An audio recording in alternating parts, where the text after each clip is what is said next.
বৃক্ষ মেলা বৃক্ষ না থাকলেই ভালো হইতো অন্য কিছু তুলনায়। মেলা তো সাধারণত বৃক্ষ থাকারই কথা, কিন্তু এছাড়া অন্য যে সমস্ত দোকানগুলো আছে ওইগুলোতে ভিড় বেশি। বৃক্ষ মেলাটা যে বৃক্ষ মেলায় রূপান্তরিত হলো না আনন্দ মেলায় রূপান্তরিত হলো?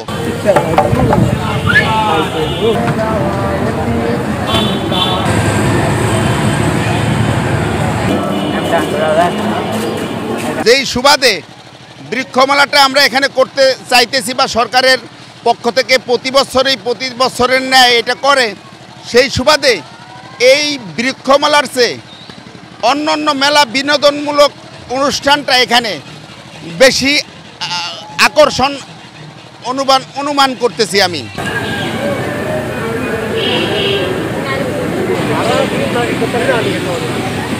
আমার কাছে দেখতে একটু অড লুকিং মনে হচ্ছে। আমি কালকে বিকেলেও আসছিলাম গাছ কেনার জন্য, মনে করছি অনেক ধরনের গাছ আসবে বিভিন্ন প্রজাতির, কিন্তু আইসা দেখলাম গাছ নেই। আসলে ওইরকম কেনার মতো তেমন ভালো কোনো গাছ পাইলাম না।